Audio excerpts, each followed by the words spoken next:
fighting in the marriage, fighting between kids, fighting, between the world.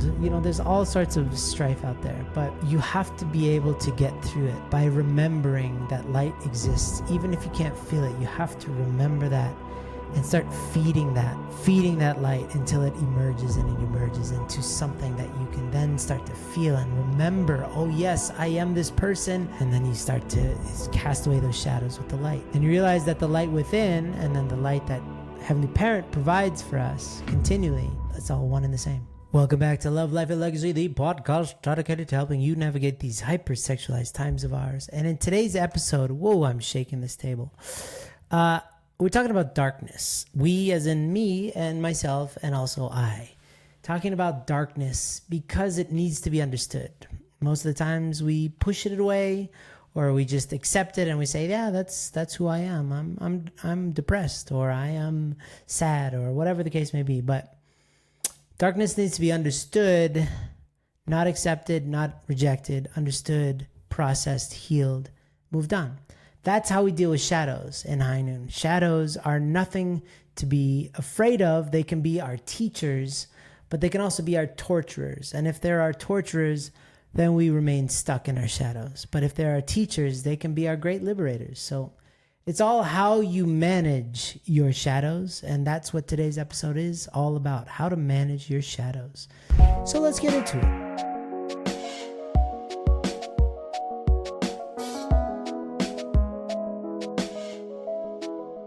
Hey everybody, welcome back.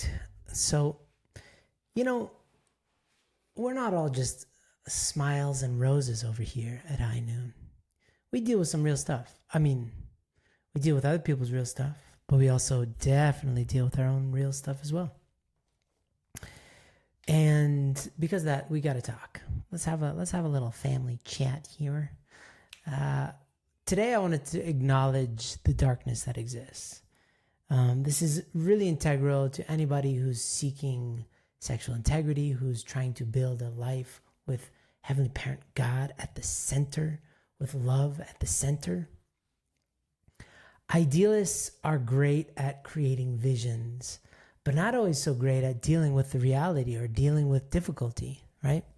And so I would say a lot of people, most people, don't have statistics to back that up.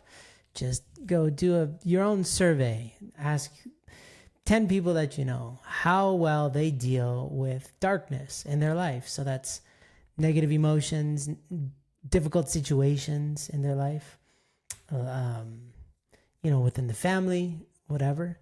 And you will find that the vast majority of people do not have a healthy relationship with darkness.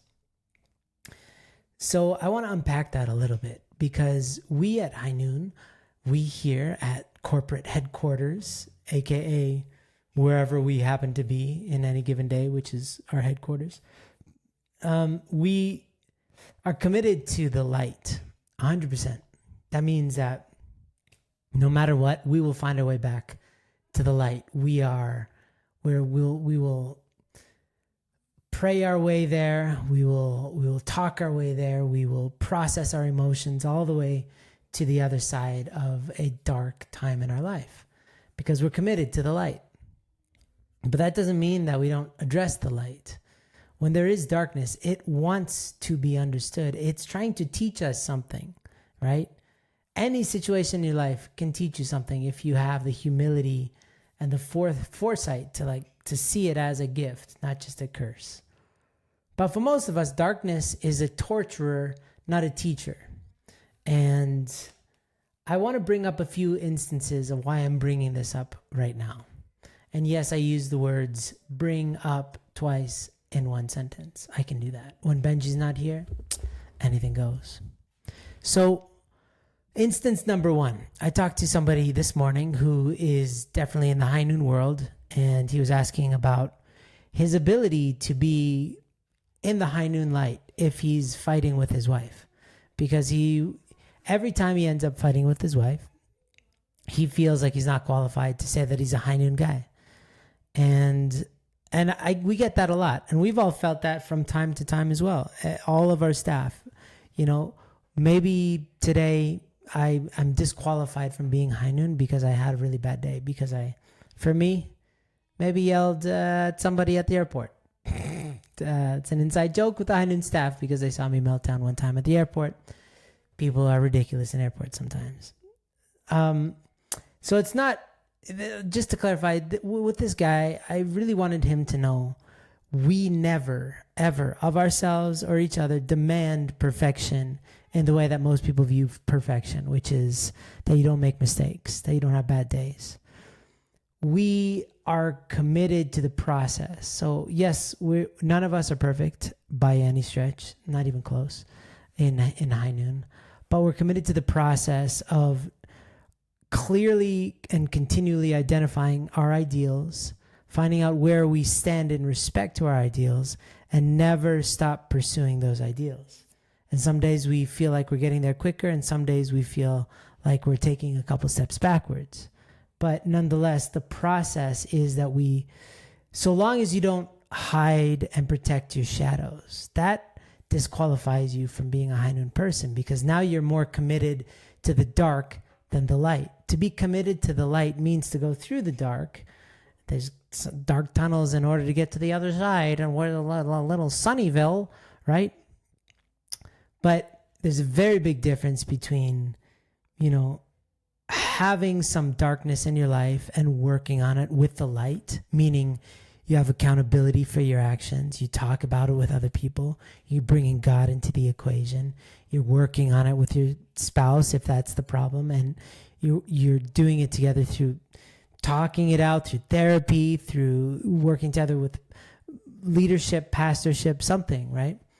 Now, you're not doing it alone. You're not doing it in isolation, but you're working to progress. And that is the high noon way, right? So in that respect, the darkness is just showing you something about yourself. And sometimes, by the way, quick aside, we invite darkness into our life. And sometimes it pops its little head into our life because it wants to be worked on. So sometimes people create drama because for unconscious reasons, they maybe are feeling self-destructive and they want to destroy the things that they love because they are self-nullifying or whatever, right? Like some people question whether if their life is going too good, they're like, I gotta ruin this good streak, right? So this person, I think, got what I was trying to say. And I think it's really important that just because you have a bad day, and this is in your marriage, but it's also if you're on your journey towards building sexual integrity, very important to know that it's not a linear path towards sexual integrity. If you're struggling in the darkness and you're trying to get your way out, it's not just like this nice line. It's all over the place. Growth is quite haphazard sometimes. So it's really important to also invite some grace. If that's you and you're, we have so many people that are like, I've been struggling for 10 years with porn, but after 2 months I had a good streak and then I had a relapse and I'm going to give up. It's like, why are you going to give up? Oh, because I failed. It's like, you failed? What? I had this one person that I was talking with and he'd been exactly struggling for about 10, 12 years, something like that with porn. And within the span of a couple months of working together, he could see clearly himself why he does the things that he does. English isn't my first language. But that's I was trying to let him know, this is incredible. You went from being blind to now you can see who you are and why you do what you do. That's unbelievable. That's like the difference between night and day. That's celebrate that. But he was seeing it through the lens of I guess the darkness won because I didn't beat it all in one, quarter or one cycle here in high noon. So I'm a failure. It's like, good Lord, no way.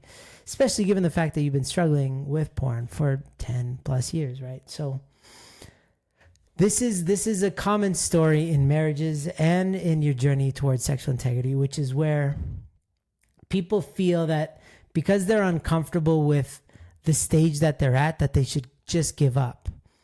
And it's interesting because it's the right impulse, but the wrong conclusion.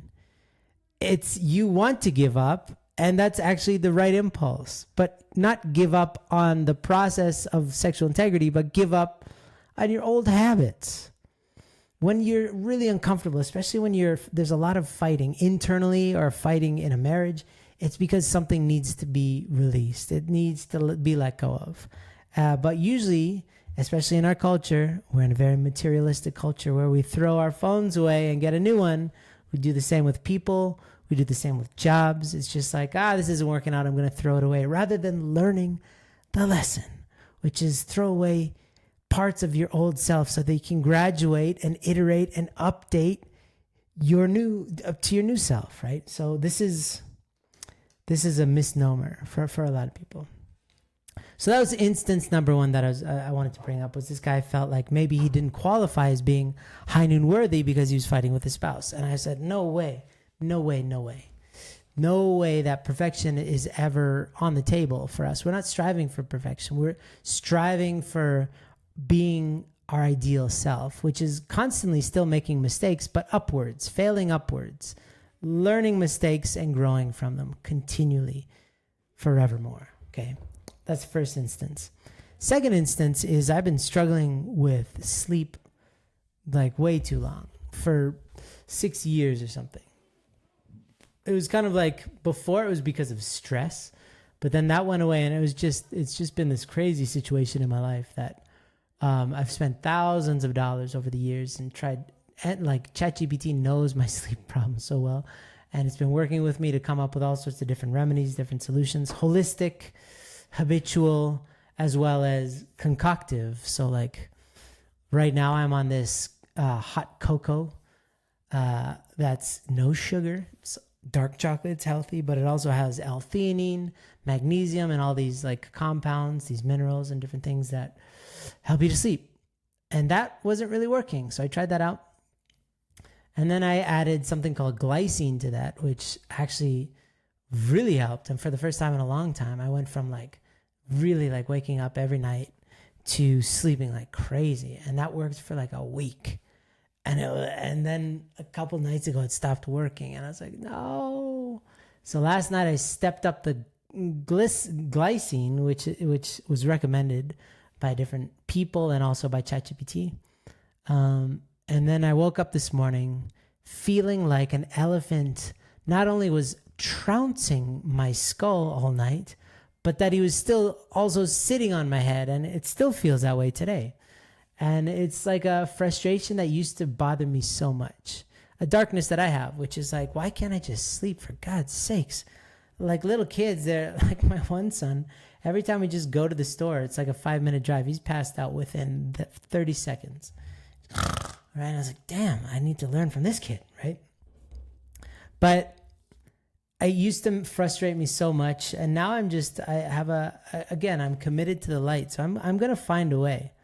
It's something my body's trying to teach me, because honestly, in the past maybe 6 years that I've been struggling with this, I've learned so much about health, like exponentially learned about all sorts of things, from mineral deficiencies, what that looks like, what that feels like, how to calculate for that, the value of things like salt, what good salt is, what bad salt is. All this stuff is like, it's been a lifesaver. So I have gained a lot of benefit from my lack of sleep, right? So yeah, even this morning I was committed to making this podcast, but I felt like an elephant was sitting on my skull. But I'm committed to the light. So I literally have a bright light shining on me right now to help me. And I drank a lot of water, splashed some water on my face, and here we go. And then the last instance, which is much more important than my sleep, is this whole situation with True Mother, who, is the founder of a movement that's dedicated to peace and is now in jail, which is, from a legalistic standpoint, atrocious, and from a humanitarian standpoint, just disgusting, on a very basic level. And the fact that everybody's not completely outraged that there's an 80-something-year-old lady sitting in a cell. It's a detention center. People are like, it's not a jail, it's a detention center. Yeah, it's a cell, right? But the whole point is, when you look at her attitude during this time, she's unbelievably bright, which is an interesting analogy, because we always think that When you are committed to the light, that's God, and Heavenly Parent has this bright light. And then there's a shadow that blocks us from that light. And they're like, how do we get to that light? I can't see it. There's shadows. What is True Mother showing us? That we are the light. 2, we are of Heavenly Parent. That's our parent. It's our creator. So we have remnants of our parent. That exists within us. Characteristics. Part of that being the light. So sometimes we need to really break through that shadow with our own light. We have to derive our own light. And that's what I found today. It was like, it's a silly instance, but I've experienced depression, and frustration and a lot of questioning of things and my own darkness. And when darkness comes, you can't always just expect God to provide you with that light. That light is always there. But sometimes that's not the lesson, is can we rely on God's light? Sometimes it's, can we produce God's light by remembering who we are, right? So in the journey towards building sexual integrity and the journey towards building yourself into your ideal self, your channel guk self, your high noon self, you have to remember the power that you yield, the power that exists within you, the power that you can access at any time when you simply remember and sit on it and allow it to emerge from you. And that is the light. That is another way of looking at that is like, when you're really surrounded by negative thoughts, you call those negative thoughts out. That's a lie. That's a lie. I know who I am. I know what I'm capable of doing, because I am a son or a daughter of God. This is unbelievably powerful. And so a lot of times, especially when you're part of a faith, you borrow other people's faith, actually. People say, you got to do this, you got to do that, you got to do this. But at the end of the day, at the end of your life, it's on you, the faith that you created. And I can tell you that there is a great importance in having religious traditions. They're sacred. They're unbelievably helpful. Things like conditions, things like hunduke, these are in my tool belt and I use them all the time. But there's also a lot of other hours in the day. And you need to develop your own tools as well to bring that light, the light of God that exists within you, to the fore. That helps you, like a lawyer, and True Father used to talk about this, you got to kind of be like a lawyer defending yourself in front of these dark matter, these whatever demons, your inner demons, to be like, I'm calling you out, man. These lies that you've been telling me, the lies that you're trying to get me to believe about myself, that I suck, that I'm not worthy of the blessing, that my marriage is going to fall apart, that I'm a loser, that I'm poor, that I'm fat, that I'm ugly, whatever. These things, they're not what God says, and therefore you're a snake, you're a liar. I know it's true, and you have to, in the darkness, while every voice is conjuring negativity, you have to reach deep within and see the truth that you are powerful, endlessly powerful. That's how you get to the next stage. And with high noon, this is the thing, is sexual integrity there's never an end to this game. There's no end to the good. You can eliminate the bad. There can be an end to the bad. You can stop your porn habit today if you want. Just stop watching porn. But that doesn't necessarily mean that it's the end of sexual integrity. Sexual integrity is living together with Heavenly Parent and sex and your ideals all in one blended mix, so that there's no separation between Heavenly Parent, your sexuality, your ideals for yourself, for marriage, for your family, and your reality. When they all coalesce, that's called sexual integrity, and it takes continual work. And again, darkness comes in. Fighting in the marriage, fighting between kids, fighting, between the world. There's all sorts of strife out there, but you have to be able to get through it by remembering that light exists. Even if you can't feel it, you have to remember that and start feeding that light until it emerges, and it emerges into something that you can then start to feel and remember. Oh yes, I am this person. And then you start to cast away those shadows with the light. And you realize that the light within and then the light that Heavenly Parent provides for us continually, it's all one and the same. It's one and the same, right? So I have to tell you that, like, coming back to America, I've been really on this tear of talking to everybody. And it's not in my nature, but I've been having the greatest time. And the other day we were at the grocery store, and it was Costco. I actually censored myself from saying that because for some reason it's embarrassing, because I always grew up in the city. I was like, Costco's for suburbanites, but now I guess I'm a suburbanite. So I went to Costco, and this lady was wearing a mask still, and it was not even covering her nose, just her mouth. And she had these headphones. She looks like she was in her late 50s. She's working pretty hard. And I was like, hey, you listening to hip hop all day? Because she's like a white lady in her 60s. And she's like, yeah. And I was like, oh, okay. So I was right. And I was like, yeah, you got the hip hop spirit. And I was kind of going along with it. And she's like, are you serious? And I was like, yeah, you just got the hip hop flavor. You know, you got that spirit. And she's like, you have no idea how much I needed to hear that. She said, for years, I've been struggling in debt. For years, I just wanted to help my parents. I didn't even know her parents were still alive, but like my parents have been having financial troubles. And today, she said, today, when I talked to her, today, I liberated all that. And you saw it. And you saw it. It's because of what I'm doing. And I was just like, yeah, you're doing it. And I was just feeding this thing in her. And she started to cry. And I was like, she's just packing my groceries. And the other lady that was doing she's doing the scanning and all that, she was just kind of like looking like, you got to work.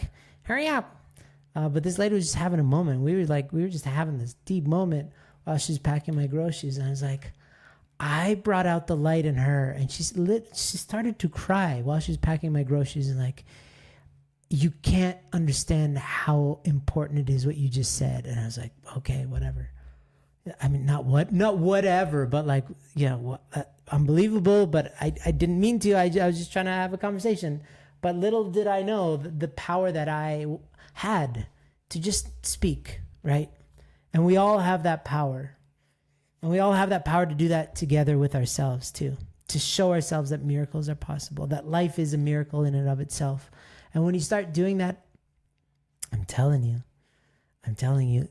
things start opening up. Those shadows start just absolutely disappearing. They get blown away.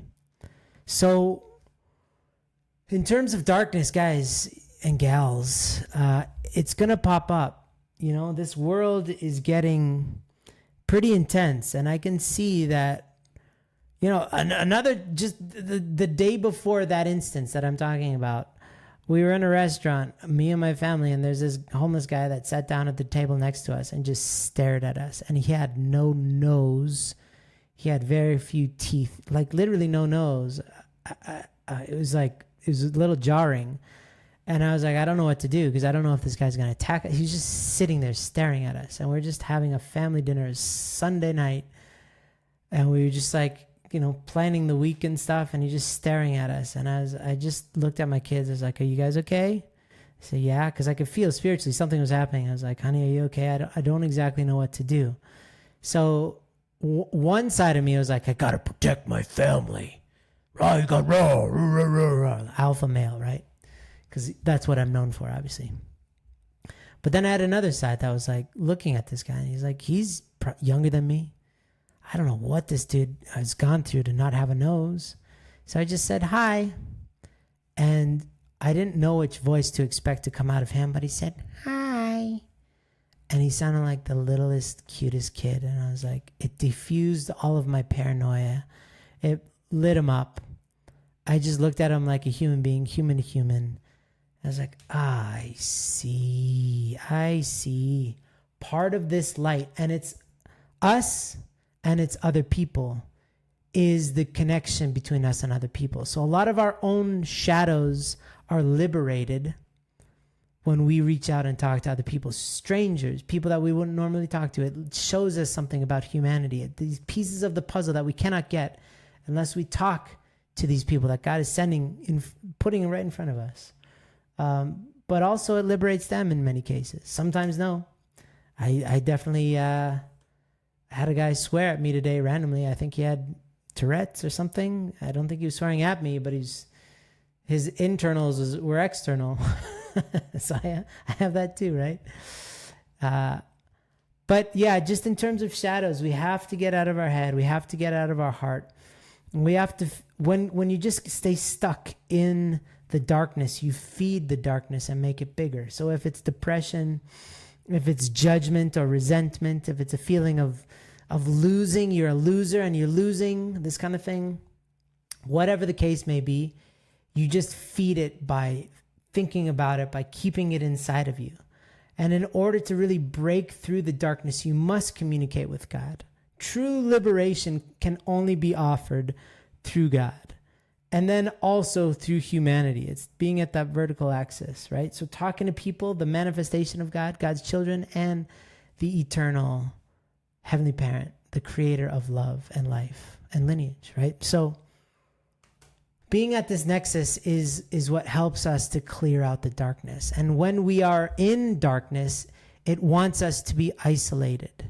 It wants us to, I'll figure it out by myself. And the more that you try to do that, the more you make things worse. Everything spirals out of control. You must reach out to Heavenly Parent, and your ego will say, no, God's going to judge me. God doesn't understand. God's the problem, right? Or whatever story you tell.